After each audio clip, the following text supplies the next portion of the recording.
Hey, Algebra 2, welcome to section 13.1. We're talking about geometric sequences and series. You're going to want a calculator for today. Seriously, pause, go grab a calculator.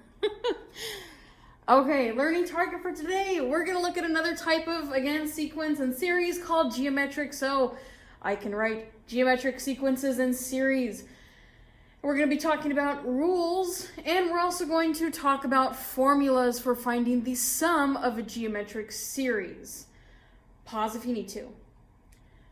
Real quick reminder of what the difference between arithmetic and geometric sequences are, all right? You haven't heard about this one yet, but arithmetic, we were adding the same thing each time. So in this example, we were adding 2. We were adding 2 to get to the next term. We're adding 2, right?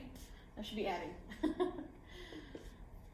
For your geometric series, it's going to be kind of the same thing, but instead of adding, we're going to be multiplying. So in this situation, we have the same starting term, but to get from 2 to 4, we're going to think about this as multiplying by 2, because to get from 4 to 8, I need to multiply by 2. To get from 8 to 16, I need to multiply by 2.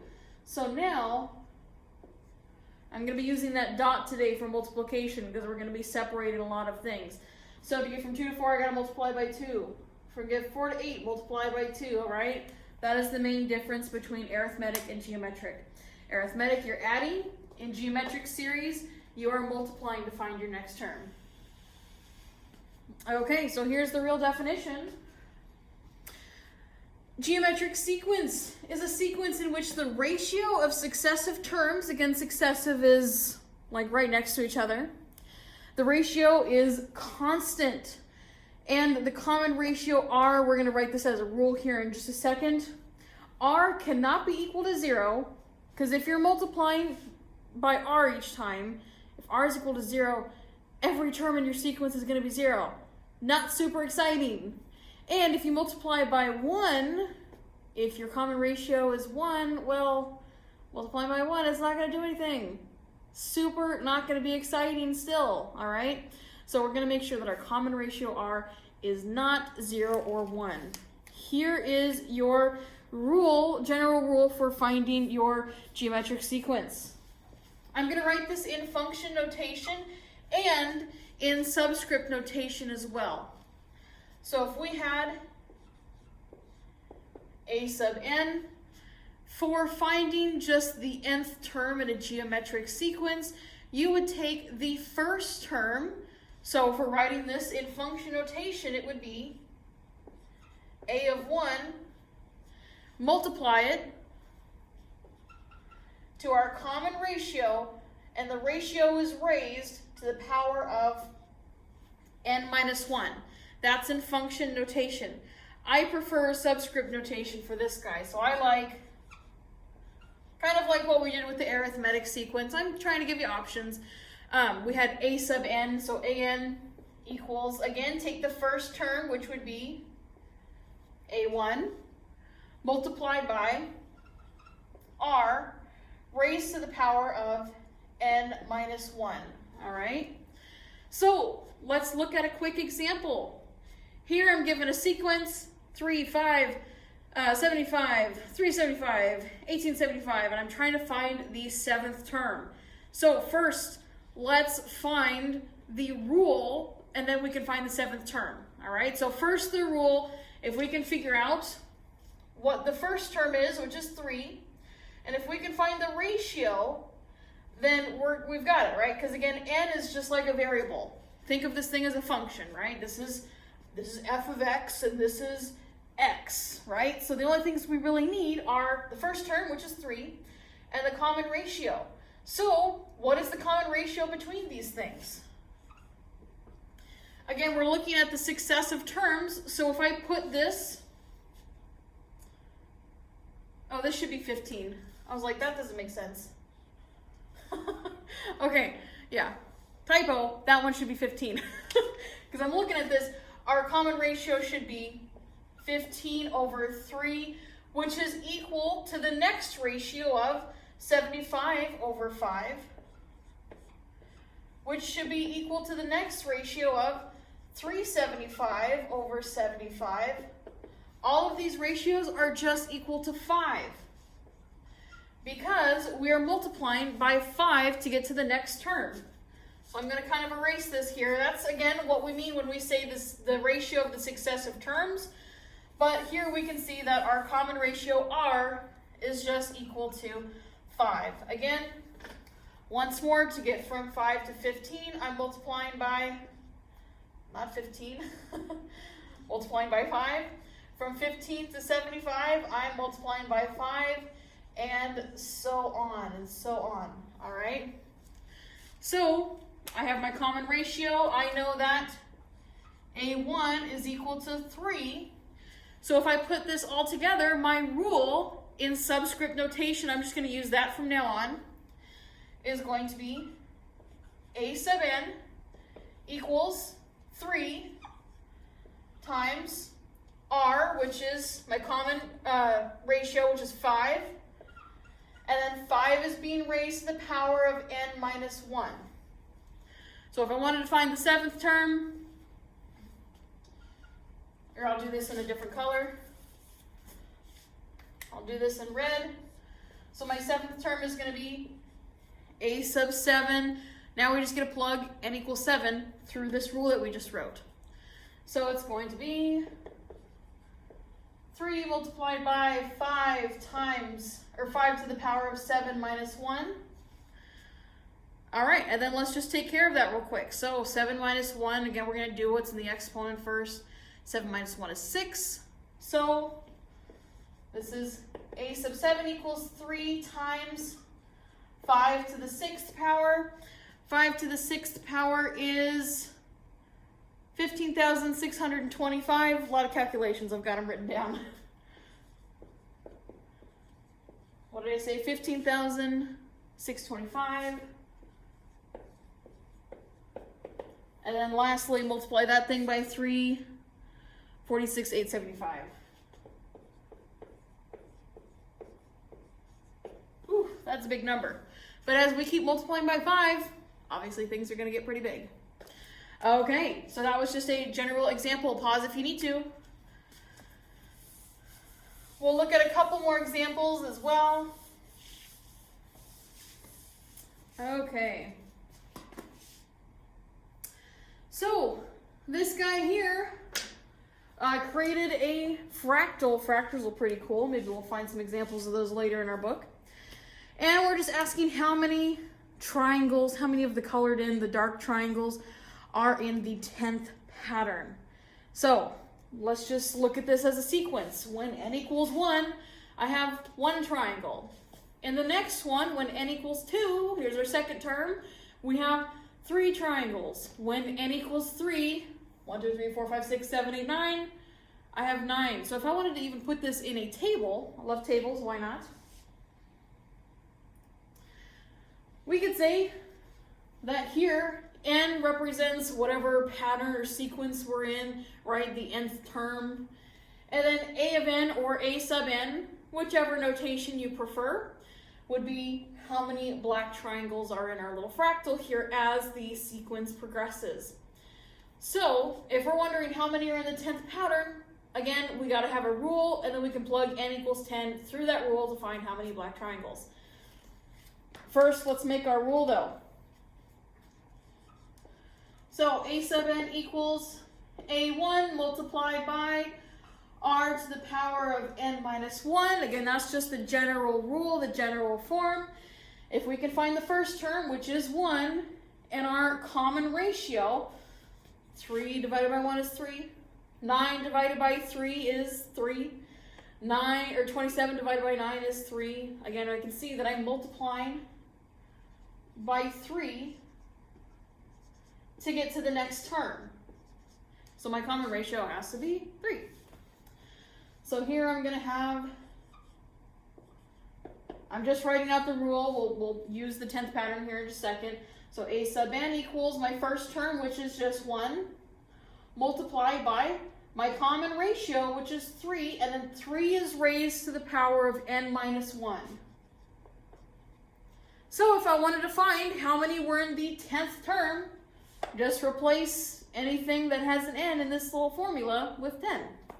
So I want to find A10. These are kind of starting to look like 9s. They're A's, I promise. It's going to be 1 times 3 to the power of 10 minus 1, which is just 1 times 3 to the power of 9, which is just going to be 3 to the power of 9, because 1 times anything is just itself. So 3 to the power of 9 is 19,683. That's a lot of triangles. I wouldn't want to have to draw that at all. That would be terrible. Anyway, fractals are pretty cool. That's also, I tried to find fractals to put as your, pause if you need to put as the Google Classroom picture. So I think what I have in Google Classroom is an example of a fractal. Okay. So, one more example problem. I think we have time.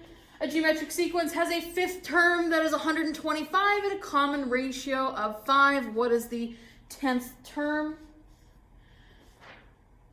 All right, again, I'm going to write this out. I got to get my paper because I got a lot of calculations. You got your general form of an equals a1 multiplied by r to the power of n minus 1. I'm just going to keep saying that over and over again.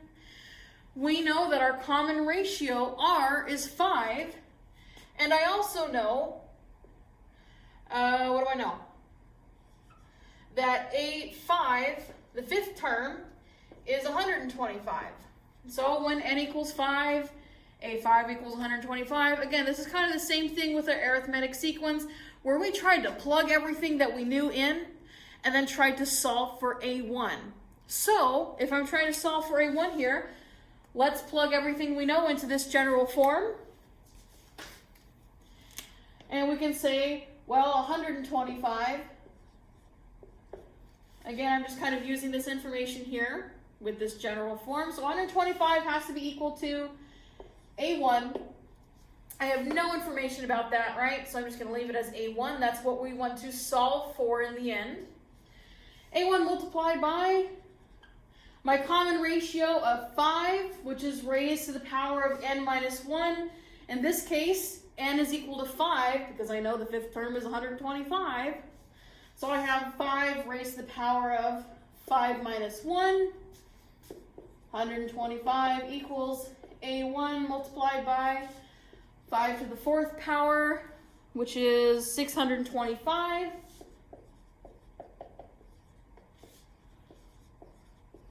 And then finally, hey, the only thing I have to do to solve for a1 is just get rid of that 625. It's being multiplied, so divide by 625 on both sides, and you're going to get that a1 equals 1/5. Okay, or 0.2. All right, now we have enough information to get a general rule, and then we can finally find the 10th term. So, again, I'm going to kind of do this in red over here. To find the 10th term, so a10 equals my first term, which is 1/5, multiplied by my common ratio of 5 raised to the 10 minus 1 power. All right, take a second, make sure that makes sense. And then we can just evaluate what this is. So that's going to be a10 equals 1/5 times 5 to the 9th power, which is going to be 1/5 times 5 to the 9th power is, oh boy, it's a really big number. 1,953,125. And then we can just take that giant number and find 1/5 of it. So 0.2 multiplied by that thing is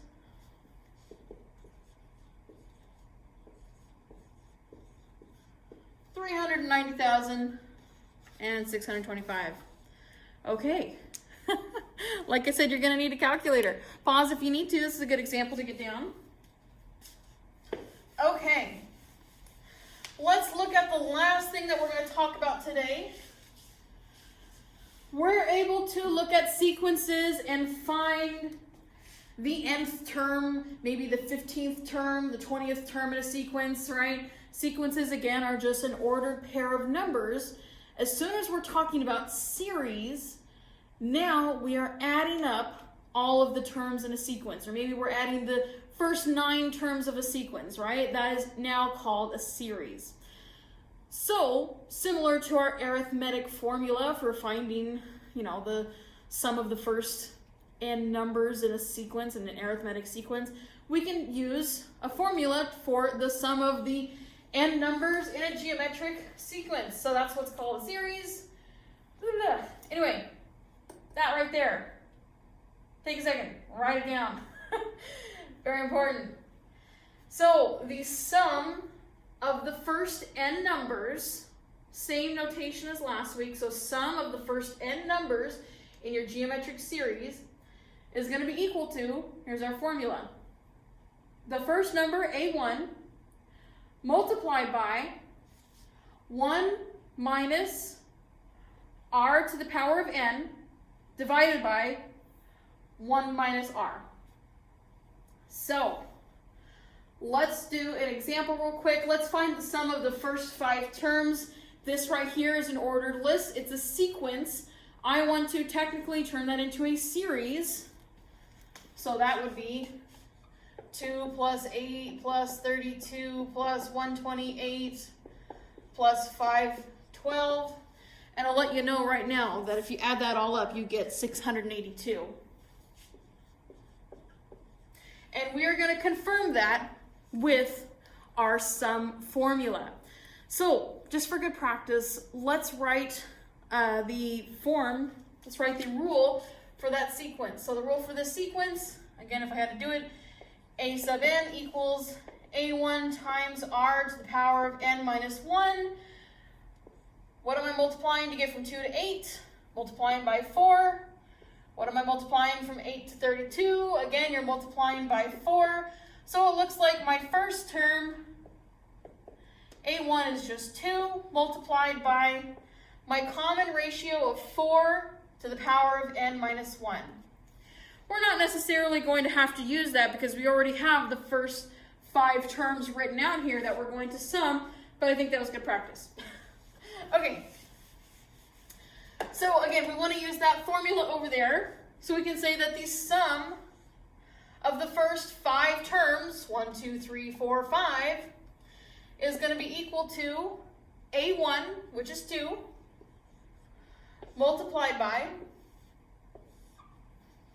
1 subtracted by r to the power of n. So my common difference my common ratio we decided was 4, but I need to raise 4 to the power of however many numbers I'm adding up, which is the first 5 terms in our sequence.